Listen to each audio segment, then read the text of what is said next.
Mediante, mediante un complejo y no siempre claro ni sólido desde el punto de vista de la física teórica, proceso argumental analizado por Martis 1997, parece que Becquerel llegó a las siguientes conclusiones. Uno, el que las bandas de los espectros de absorción y emisión se hallasen a aproximadamente las mismas distancias, mostrada aunque fuese de manera indirecta que en los compuestos de uranio las radiaciones absorbidas se convertían en movimientos vibratorios que estaban en una relación armónica. De ahí la expresión 1903 radiaciones armónicas luminosas con las radiaciones emitidas por fosforescencia, ya que un artículo publicado en 1885 había apuntado esta idea. Becquerel 1885 y dos, la luz visible correspondiente por tanto a longitudes de onda grandes que inciden en un compuesto de uranio estimula únicamente vibraciones armónicas de frecuencias altas, lo que conduce a que emitan radiaciones fosforescentes o fluorescentes de pequeñas longitudes de onda. Esto es de gran poder de penetración, que era precisamente lo que se observa en el caso de los rayos X. Naturalmente hoy sabemos que semejantes razonamientos eran espurios, pero pero lo importante es que llevaron a su autor a experimentar con compuestos de uranio que escondían el gran tesoro de la radiactividad. Una vez establecido este punto, podemos continuar con el descubrimiento de la radiactividad. El 24 de febrero, es decir, poco más de un mes después de la reunión de la Academia y casi cuatro del descubrimiento de Röntgen, Becquerel, 1896 a presentaba su primera comunicación a la Academia des Sciences sur les radiacions émises par fosforescences, sobre las radiaciones emitidas por fosforescencia. Dada su brevedad interés histórico, es adecuado y posible reproducirla en su totalidad. En la sesión precedente, C. H. Henry anunció que el sulfuro de zinc fosforescente colocado en la trayectoria de los rayos que proceden de un tubo de croques aumentaba la intensidad de la radiación que penetre el aluminio. Además, Niewenslowski ha encontrado que el sulfuro de calcio fosforescente emite radiaciones que penetran sustancias opacas. Este comportamiento se extiende a varias sustancias fosforescentes y en particular a las sales de uranio cuya fosforescencia tiene una duración muy breve. Con el sulfato doble de uranio y potasio y de lo que poseen algunos cristales en forma de una delgada corteza transparente, he sido capaz de realizar el siguiente experimento. Se envuelve una placa fotográfica de Lumière de bromuro de gelatina en dos hojas de papel negro muy pesado, de manera que la placa no se ve expuesta a la luz del sol durante un día. Se deja una placa de la sustancia fosforescente sobre el papel por la parte de afuera y se expone el conjunto al sol durante varias horas. Cuando se revela después la placa se descubre la silueta de la sustancia fosforescente apareciendo en negro en el negativo. Si se coloca entre la sustancia fosforescente y el papel una moneda o una hoja de metal agujereada por algún dibujo, se puede ver que la imagen de esos objetos aparece en el negativo. Se puede repetir estos mismos experimentos colocando una tira delgada de vidrio entre la sustancia fosforescente y el papel, con lo que se excluye la posibilidad de cualquier acción química debida a vapores que pueden producirse en la sustancia cuando es calentada por los rayos del sol. Podemos en consecuencia concluir que la sustancia fosforescente en cuestión emite radiaciones que penetran el papel opaco a la luz y reducen las sales de plata. Becquerel había demostrado en definitiva que los rayos emitidos por el sulfato doble de uranio y potasio, como ya he apuntado, una sustancia fosforescente impresionaban a través de una espesa voluntad de papel. Una placa fotográfica parecía efectivamente que la fosforescencia iba acompañada de rayos X. Sin embargo, una semana más tarde, el 2 de marzo la Academia recibió otra comunicación de Becquerel 1896b, esta vez con un contenido mucho más sorprendente. El día 26 de febrero se había visto obligado a interrumpir sus experiencias con las sales de uranio debido a que estaba nublado y no salía el sol. y no salió el sol. Como tenía la placa fotográfica protegida por una envoltura y la sal de uranio preparada, las guardó en un cajón, esperando que el día siguiente saliese el sol y pudiese exponer la sal a la luz. Como el tiempo no cambió en varios días, el 1 de marzo de Becquerel optó por revelar la placa fotográfica esperando encontrar imágenes débiles. Sorprendentemente encontró siluetas muy fuertes, sin la intervención de luz solar, sin ninguna fosforescencia o fluorescencia visible. El compuesto de uranio había emitido una radiación capaz de impresionar la placa, porque era algo que Becquerel desconocía, como queda claro en las frases finales de aquel artículo. Una hipótesis que se presenta a la mente de manera bastante natural sería suponer que esas radiaciones, cuyos efectos poseen una fuerte analogía con los efectos producidos por las radiaciones estudiadas por Lennan y Röntgen, podrían ser radiaciones invisibles emitidas por la fosforescencia, cuya duración o persistencia fuesen infinitamente mayor que la de las radiaciones luminosas emitidas por estas sustancias. Sin embargo, los presentes experimentos, sin ser contrarios a esta hipótesis, no sostienen la formulación que hacemos de ella. En la siguiente sesión de la Academia celebraba el 9 de marzo, Becquerel en 1896 se informaban que además de oscurecer placas fotográficas, la nueva radiación ionizaba los gases, haciéndolos conductores, un hallazgo que permitía medir recurriendo a un instrumento que midiese corrientes eléctricas. La actividad de una muestra también indicaba que por entonces había mantenido a sus cristales en la oscuridad durante 160 horas, sin que se produjese ningún debilitamiento de la radiación que emitían. Asimismo, había reducido las listas de sustancias que emitían la nueva radiación a únicamente compuestos de uranio, con dos sorprendentes excepciones: un par de especímenes de sulfato de calcio, por alguna razón que aún hoy se ignora, producían imágenes a través de 2 milímetros de aluminio. Todos estos resultados forman en realidad la esencia del descubrimiento de la radiactividad. Becquerel continuó estudiando las propiedades de la nueva radiación, publicando notas en las Comptes Redux del 23 y 30 de marzo. En bastante sentido se puede decir que el descubrimiento quedó completo con el artículo que apareció en las Comptes Redux del 18 de mayo, Becquerel en 1896. Citaré a continuación los pasajes más relevantes de este. Hace unos pocos meses demostré que sales de uranio emiten radiaciones cuya existencia no había sido reconocida y que estas radiaciones mostraban notables propiedades, algunas de las cuales son comparables con las propiedades de la radiación estudiada por Röntgen. Las radiaciones de las sales de uranio son emitidas no solo cuando son expuestas a la luz, sino incluso cuando se emiten en la oscuridad, y durante más de 2 meses los mismos fragmentos de varias sales, aisladas de todas las radiaciones conocidas con poder de excitación, han continuado emitiendo los nuevos rayos, casi sin que se perciba su debilitamiento. Desde el 3 de marzo al 3 de mayo, estas sustancias se mantuvieron encerradas en una caja de cartón opaco. Desde el 3 de mayo han sido colocadas en una doble caja de plomo que nunca abandona la cámara oscura. Bajo estas condiciones, las sustancias continúan emitiendo radiaciones activas.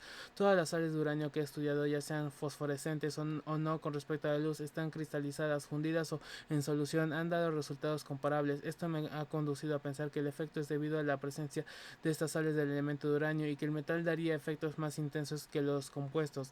Hace unas pocas semanas, un experimento realizado con polvo comercial de uranio que había estado desde hacía mucho tiempo en mi laboratorio confirmó esta predicción. El efecto fotográfico es notable más fuerte que la impresión producida por una de las sales de uranio, en particular el sulfato de potasio y uranio. Y tras comentar otras propiedades concluía: aunque continúe estudiando estos nuevos fenómenos, pensé que no dejaba de tener interés señalar la emisión producida por el uranio, que creo el primer ejemplo de un metal que exhibe un fenómeno del tipo de una fosforescencia invisible. Fosforescencia invisible es, como vemos, el nombre que Becquerel daba todavía a lo que más tarde sería denominado radiactividad.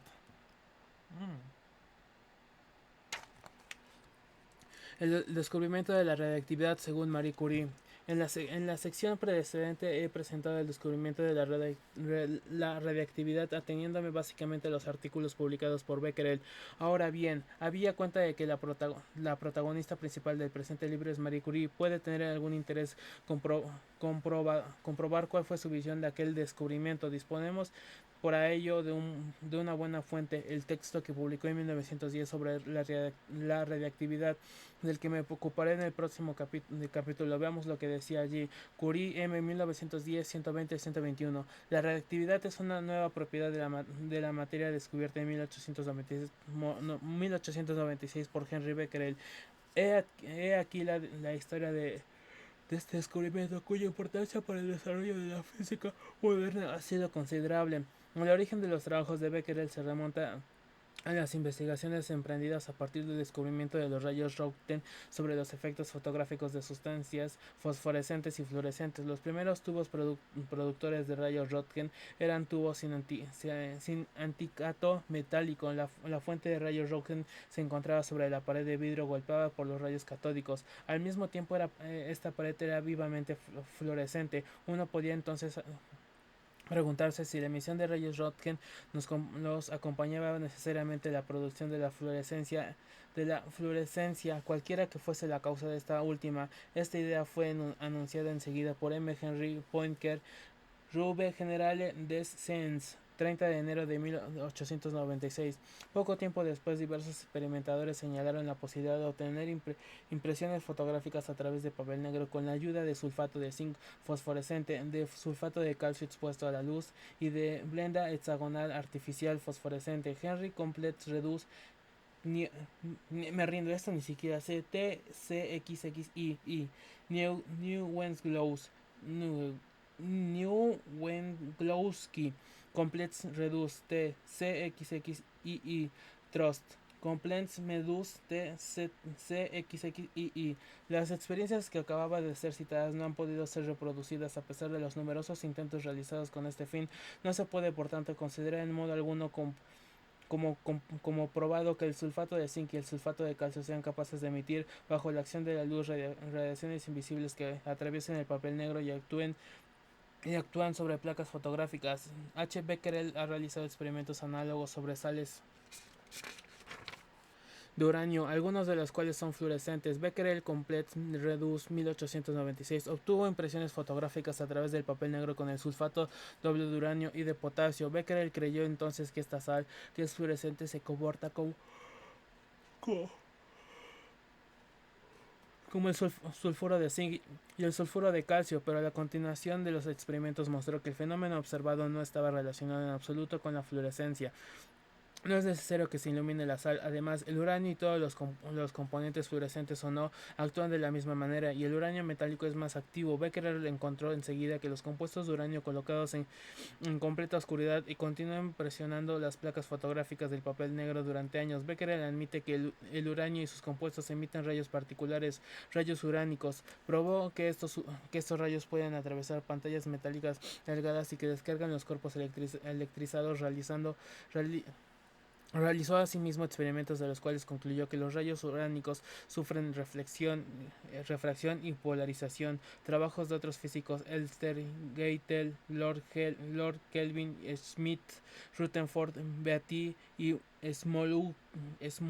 Smoluchowski han venido a confirmar y extender los estudios de las investigaciones de H. Becquerel, salvo en lo que concierne a la refracción y polarización de los rayos uránicos, los cuales desde este punto de vista no se comportan como la luz, tal como reconoció M. Rutherford y conseguida el mismo Becquerel. No hay duda de que se trata de una buena reconstrucción de cómo se había encontrado la radiactividad. El primer artículo de Marie Curie sobre la radiactividad, a pesar de lo que estemos tentados a pensar más de un siglo después, en su momento el descubrimiento de Becquerel no extrajo excesiva atención. Los rayos X seguían en la cresta de la ola de la popularidad. Aún así, hacia 1897 ya es posible encontrarse con evidencias de un cierto interés, como es una carta de Lord Kelvin escrita en George Gabriel Stokes el 25 de febrero de 1867, en la que se puede leer: Wilson en 1990-683. Hace 2 días recibí de Moisán un espécimen de uranio y he visto con mis propios ojos su eficacia descargando un conductor electrificado que es más como magia que cualquier otra cosa que haya jamás visto o oído en ciencia.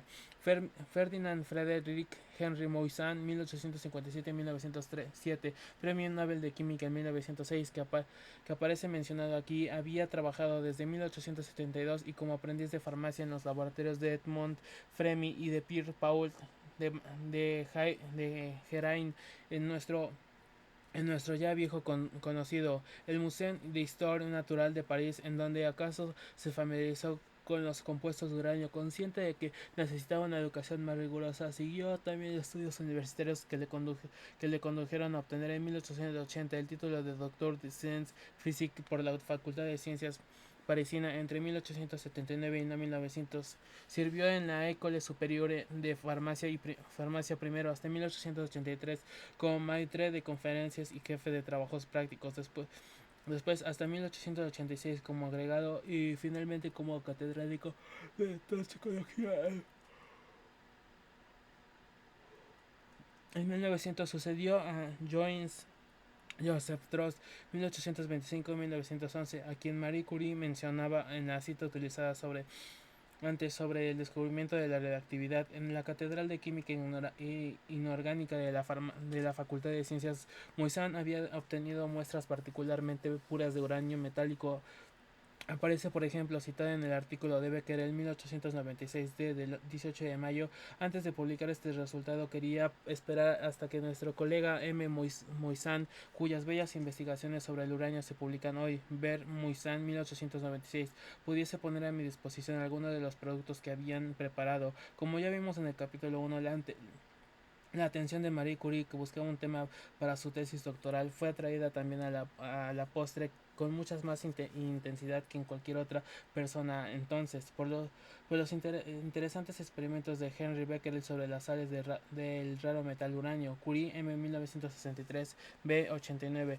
El primer fruto de aquel interés fue un breve artículo publicado en la Comptes Reduce que Gabriel Lippmann, académico desde 1886, presentó a la Academia el 12 de abril de 1898 y titulado Rayos emis parles compuestos del uranium et du thorium. Rayos emitidos por las compuestas del rayo y del torio. Curie, M. 1898. Para sus experimentos, Marie utilizó las instalaciones de la École Municipal de Physique et de Chimie Industriales en la Rue Longmont, el centro en el que, como sabemos, trabajaba Pierre Curie. Se trataba en realidad de un húmedo y frío cobertizo de ladrillos y cristales destinados a servir de lugar de almacenaje para la escuela. Al igual que en el caso de Kelvin, el uranio que empleó se lo suministró Moissan. Mucho se ha escrito del laboratorio de la Rue Longmont, en el que Marie y Pierre Curie llevaron a cabo sus épicas investigaciones, escritos en los que se ha instituido en las insalubres condiciones que reinaban en su interior. Jeff 1886-1963, ruso de nacimiento pero educado en Alemania, obtuvo un doctorado de Ostwald en Leipzig, que pasó un tiempo trabajando como becario en la facultad Carnegie con Marie Curie entre 1910 y 1911 no por consiguiente en el primitivo laboratorio transmitió una anécdota que da idea de las altas concentraciones de compuestos químicos que se encontraban en él, aunque en este caso el fenómeno que se originó no parece que fuese peligroso. El barrancón del que estoy hablando ya no existe, pero debe permanecer en el recuerdo como la escena de una experiencia que, en mi opinión, es única en la historia de la ciencia. Es bien sabido que la separación definitiva del radio de su primo el bario se lleva a cabo mediante cristalización fraccionada de sus sales, un método que los Curie inventaron pero rechazaron patentar y que continúa utilizándose hasta el momento presente. En la época en cuestión, el proceso de cristalización estaba bastante avanzado y las soluciones de diversas concentraciones se situaban a lo largo de las paredes de aquel modesto laboratorio. Una noche, cuando los Curie entraron en el barrancón, vieron para su inmensa sorpresa que todos los recipientes brillaban con una mística luz verduzca. La concentración de los líquidos originales era tan alta que había ionizado fuertemente el aire, dando lugar a una especie de efecto corona. ¿Cómo es que no se murieron a la primera?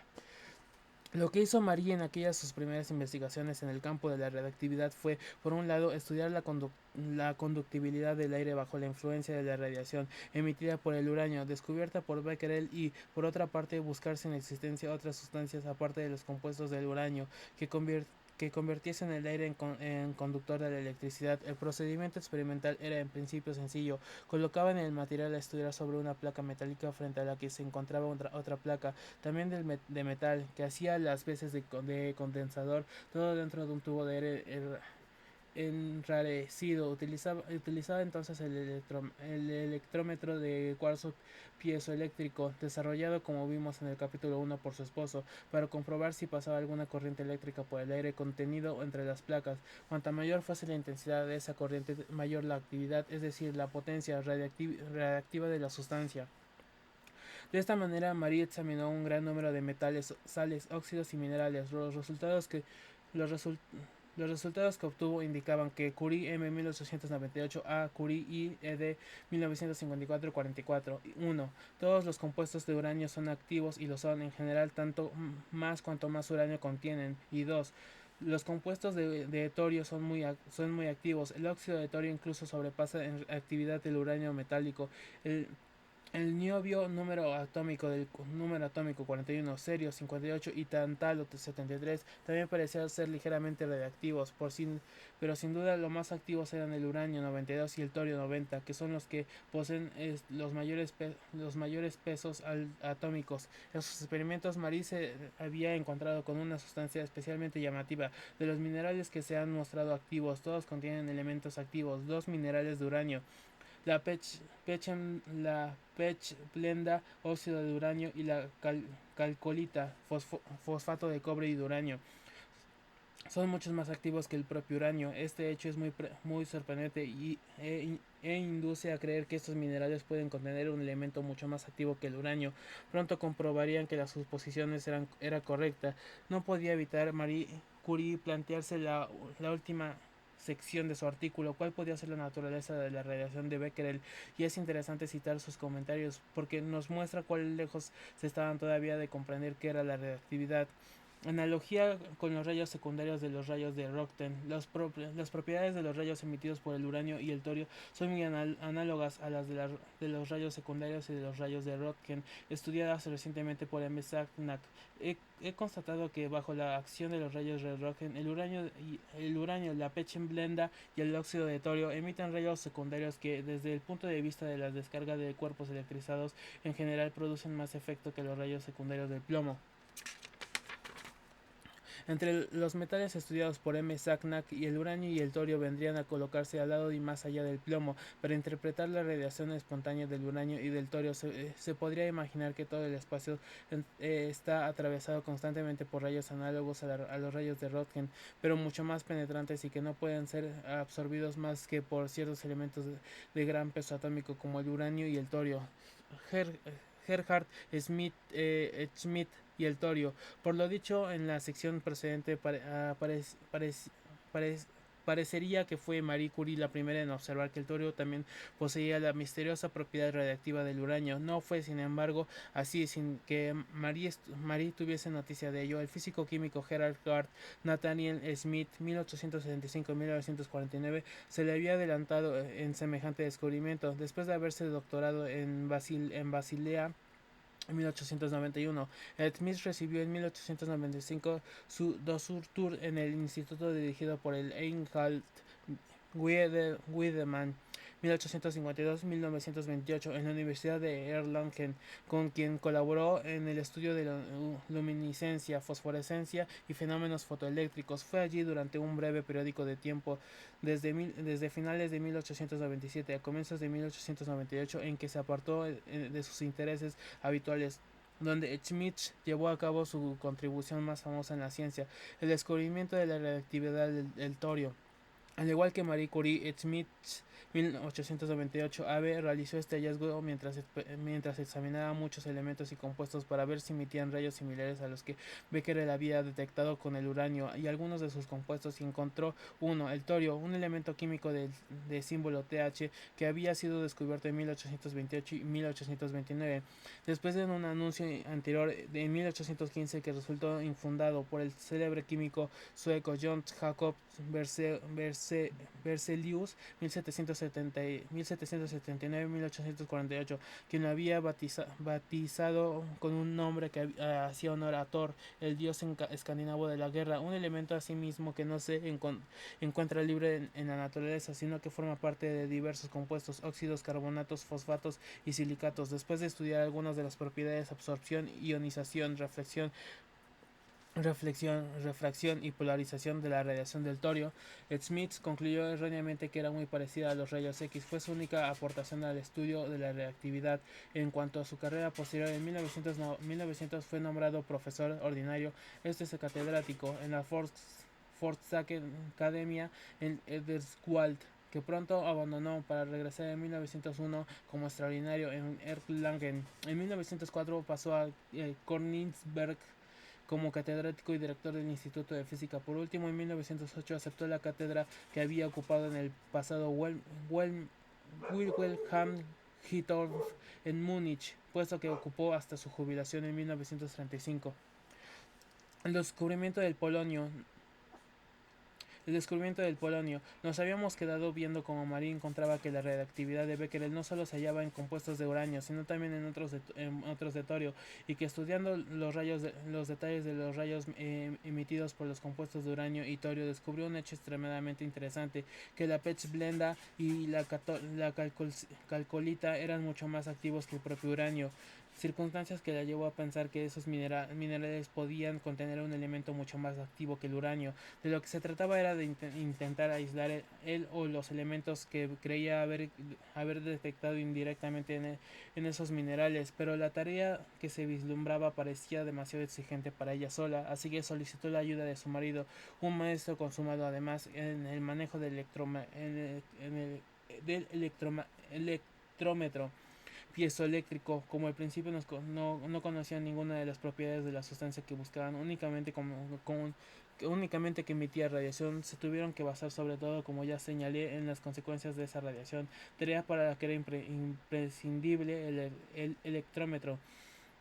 Pierre aceptó interrumpir en principio temporalmente las investigaciones que estaba realizando con cristales. Sería una interrupción menos temporal de lo que pensaba. En la colaboración de Marie y Pierre, en la medida en que sea posible distinguir con claridad responsabilidades diferentes, ella asumió sobre todo las tareas asociadas a los análisis químicos y en las asociadas a los físicos, para hacernos una idea de lo complicado que era separar un elemento reactivo del compuesto en el que se encontraba. Citaré unos párrafos de la sección introductoria al capítulo dedicado a la separación de sustancias reactivas de uno de los textos canónicos de la época: Practical Measurements in Radioactivity, de Walter Macauer, 1879-1945, y Hans Geiger, 1882 y 1942, publicado en 1912, cuando ambos eran lectores en la Universidad de Manchester. De hecho, el libro estaba pensado como un curso introductorio para estudiar que pretendían realizar investigaciones originales en radioactividad, y una buena parte de los experimentos que incluía habían sido diseñados por Ernest Rutherford. Entonces, desde 1907 en Manchester, he aquí lo que Macauer y Geiger, 1912 y 120, escribían.